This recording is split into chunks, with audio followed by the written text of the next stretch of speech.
Para você já acompanhando o nosso Jornal da Terra, essa semana é uma semana importante aí para os envolvidos nos atos do 8 de janeiro.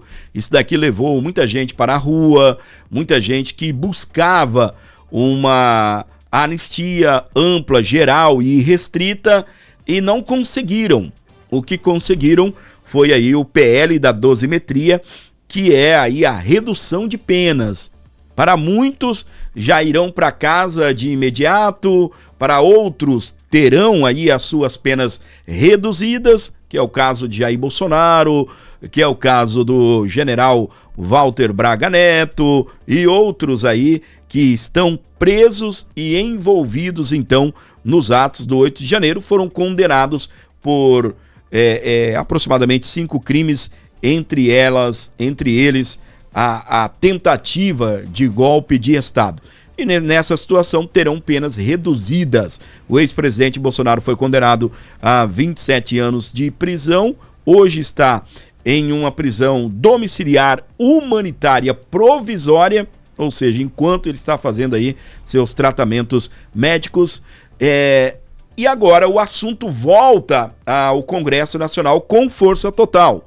Lá atrás, o PL da dosimetria foi aprovado na Câmara dos Deputados, foi enviado ao Senado Federal, foi aprovado também, porém o presidente Lula simplesmente vetou o PL da dosimetria. É de conhecimento de todos que Lula e também a sua base, né, a base ali governista, não tem interesse a nenhum tipo de anistia ou dosimetria, redução de penas aí para os envolvidos nos atos do 8 de janeiro. Mas o que acontece? Lula chegou até a vetar o PL da dosimetria, fez um evento no 8 de janeiro, aproveitou, né, a data onde eles celebram, né, aí, segundo eles, a democracia no 8 de janeiro, e acabaram então derrubando o PL da dosimetria, vetaram. Isso cabe ao presidente vetar algo, mas cabe também ao Senado e à Câmara, o Congresso, a palavra final. E que realmente Lula vai ter uma derrota nesse assunto. Os bastidores é que realmente o PL da dosimetria, que foi vetado por Lula, o Congresso Nacional vai derrubar o veto de Lula e assim vão promulgar então a lei que leva essa turma aí para casa.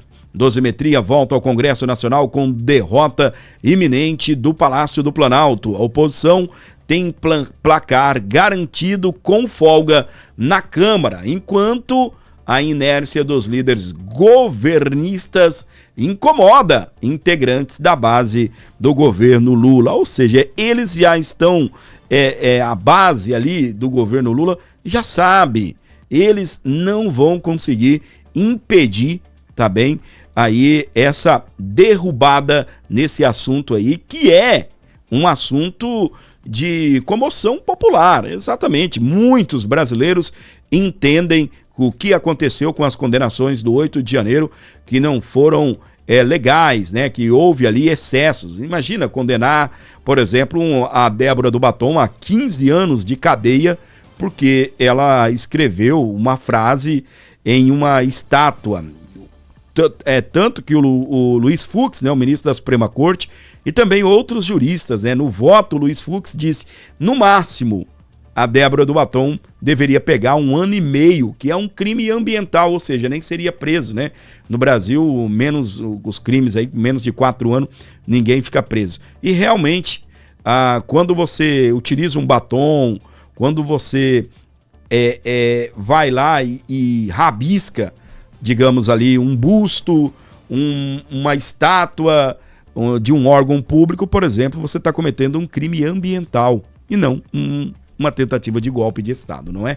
Venhamos e convenhamos. Então, muita gente acha isso, que foi injusto as condenações. E tem gente de esquerda, gente de centro, gente que quer essa turma em casa. Vamos acompanhar a reportagem da CNN Brasil. Terá uma agenda de trabalho mais intensa nessa semana. Em sessão conjunta, na quinta-feira, Senado e Câmara vão analisar o veto do presidente Lula ao projeto da dosimetria, que reduz as penas de condenados pelos atos de 8 de janeiro. Quem traz os detalhes é a repórter Duda Cambraia, direto de Brasília. E aí, Duda? Boa noite, Caio. Boa noite a todos que acompanham o CNN Prime Time. Pois é, Caio, então marcado para a próxima quinta-feira, véspera do feriado 1º de maio, essa sessão conjunta do Congresso Nacional, reunindo senadores e deputados federais para votar, então, o veto presidencial do presidente Lula, que vetou totalmente o projeto de lei da dosimetria, que previa, então, redução de penas para os condenados do 8 de janeiro. E aí sim, se formar a maioria tanto na Câmara dos Deputados quanto no Senado Federal, o veto presidencial pode ser derrubado. Segundo a contagem da oposição na Câmara dos Deputados, a oposição conta pelo menos 300 votos para a derrubada desses vetos, o que seria mais do que o suficiente para, de fato, derrubar o veto presidencial. Além dessa sessão conjunta marcada para quinta-feira, Caio, a gente tem uma outra pauta muito importante no Congresso Nacional,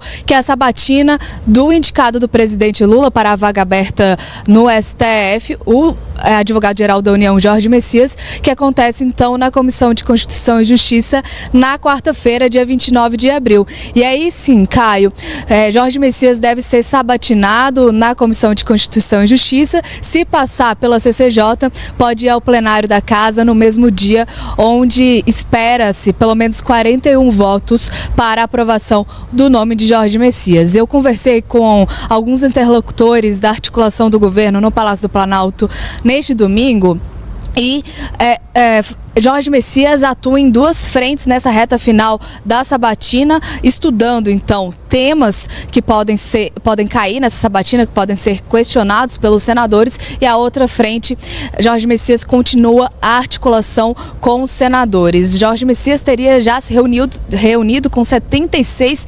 parlamentares dos 81 que compõem o Senado Federal. Não foi recebido por alguns parlamentares, como Flávio Bolsonaro e o próprio presidente do Senado Federal, Davi Alcolumbre. Mesmo assim, nessa terça-feira, Jorge Messias continua com as articulações.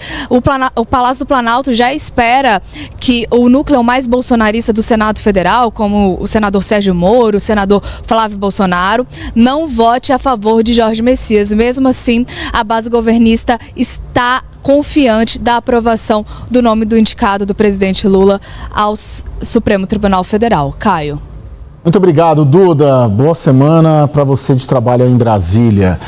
Muito bem, é isso aí, meus queridos. Então, essa semana é uma semana, né, de uma certa forma, bem agitada em Brasília, onde terão aí, então, no dia 30, né, a votação do PL da dosimetria, no dia 29 também a análise aí a respeito da indicação de Jorge Messias ao STF. Será que aprova? Dizem que tá rolando aí uma certa dificuldade, né? Inclusive, o próprio Davi Alcolumbre, que é o presidente do Senado, ainda não se manifestou, não declarou seu apoio ao indicado de Luiz Inácio Lula da Silva à vaga do STF.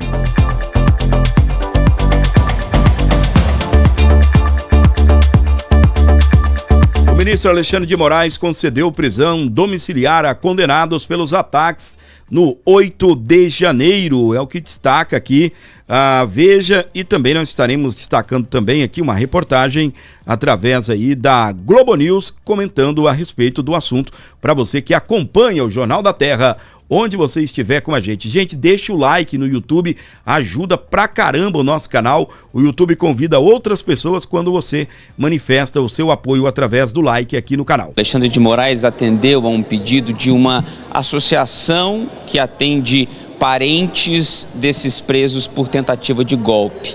E ele acabou concedendo essa prisão domiciliar a 18 idosos, pessoas de 62 a 70 anos, que foram condenados de 13 a 17 anos de prisão. Quais medidas, então, elas terão que cumprir? Elas terão que usar tornozeleira eletrônica, o passaporte, quem tem, né, vai ser suspenso e não poderá obter um novo passaporte, proibição de se ausentar do país, proibição de usar redes sociais, de conversar com outros envolvidos nos crimes e proibição de visitas, com exceção de parentes e advogados. Foram 18 idosos ao menos atendidos numa decisão do ministro Alexandre de Moraes, decisão caso a caso que ele analisou, e talvez desses idosos a que seja mais famosa seja de fato a Fátima de Tubarão, né? Maria de Fátima Mendonça Jacinto Souza, que ficou conhecida como Fátima de Tubarão, porque a cidade de Santa Catarina, que ela saiu de Tubarão para vir a Brasília participar da invasão do 8 de janeiro de 2023, invasão às sedes dos 3 poderes. Ela aparece em diversos vídeos dizendo que invadiu, que ia quebrar tudo. Esses idosos, eles foram condenados, em sua maioria, por 5 crimes: abolição violenta do Estado Democrático de Direito, golpe de Estado, associação criminosa armada, dano qualificado e deterioração de patrimônio tombado.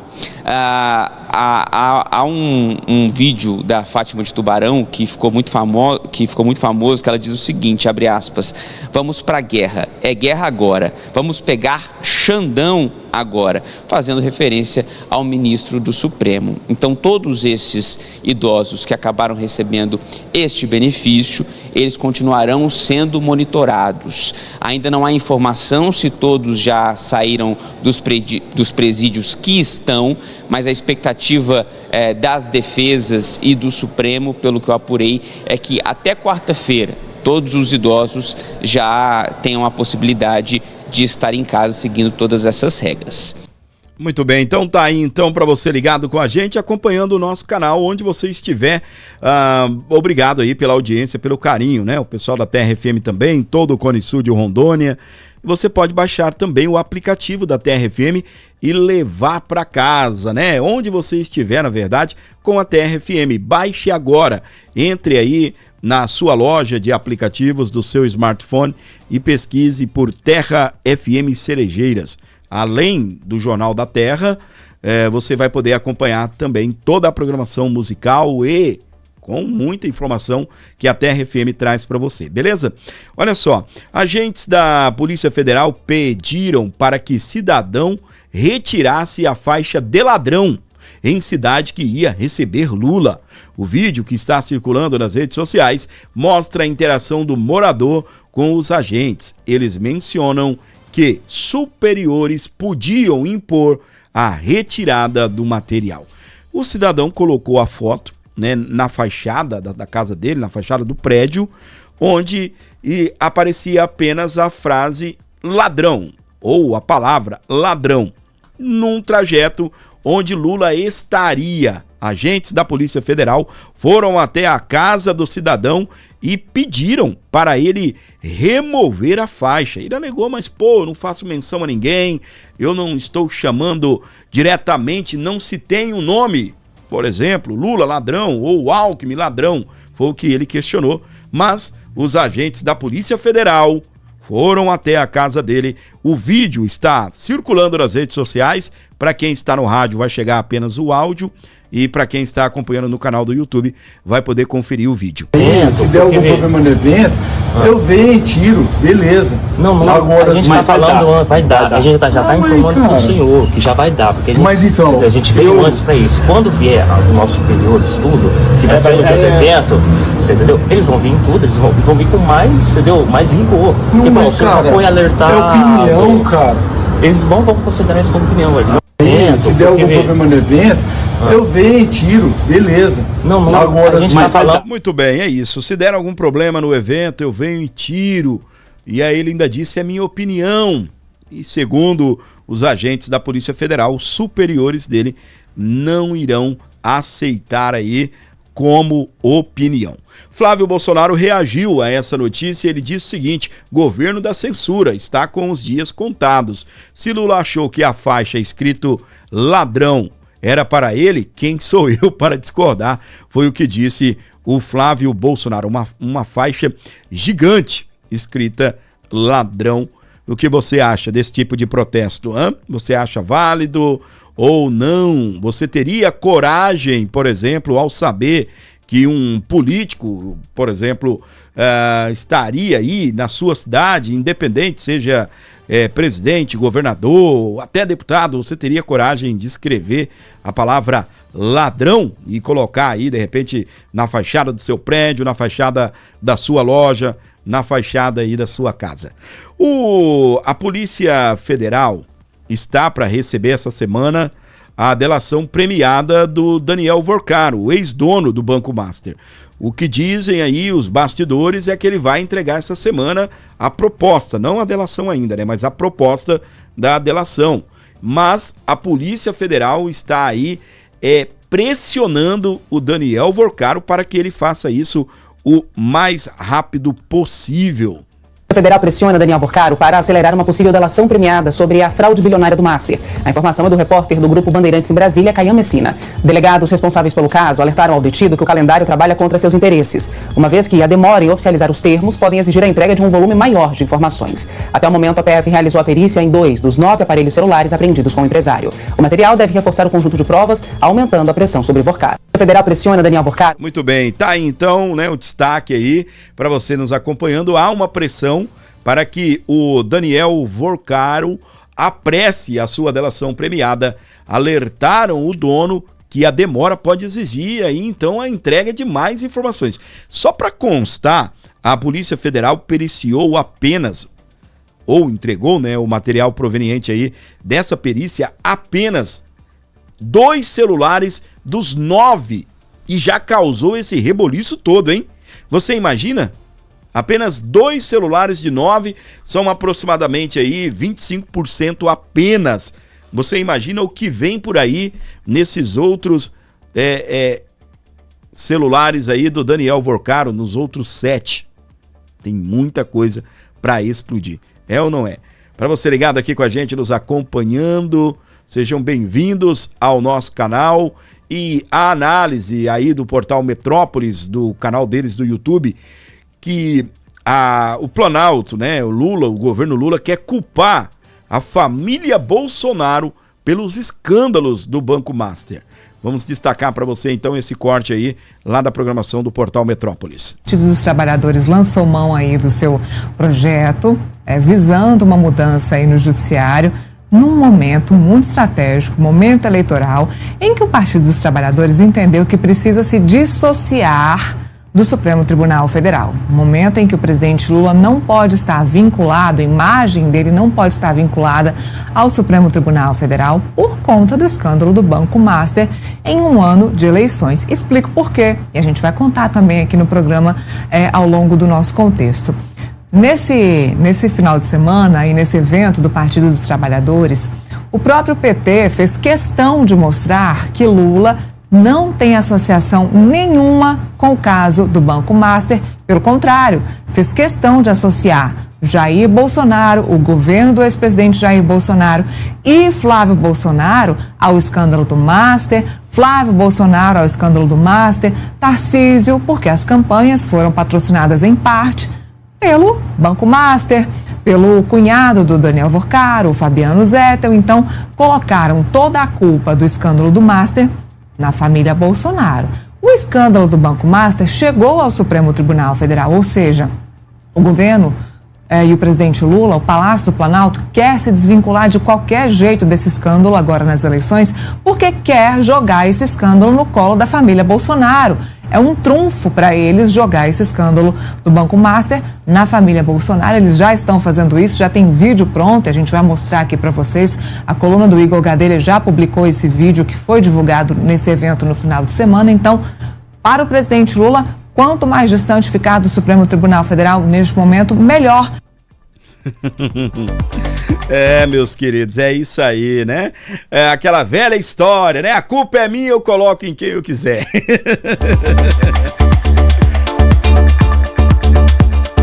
Para você acompanhando o nosso Jornal da Terra, muito obrigado pelo seu carinho, pela sua audiência. Pelo horário de Rondônia são 8 horas e mais 5 minutos. Estaremos de volta amanhã, a partir das 7 horas da manhã, pelo horário de Rondônia, beleza? Grande abraço para você acompanhando a Terra FM. Fiquem todos com Deus. Vem aí uma programação musical muito legal, com informação também e um programa super alto astral, beleza? Grande abraço do seu amigo Fábio Rodrigues. Até mais. Valeu, pessoal. Muito obrigado. Valeu. Você ouviu Jornal da Terra. Você por dentro de tudo o que acontece em Rondônia, no Brasil e no mundo.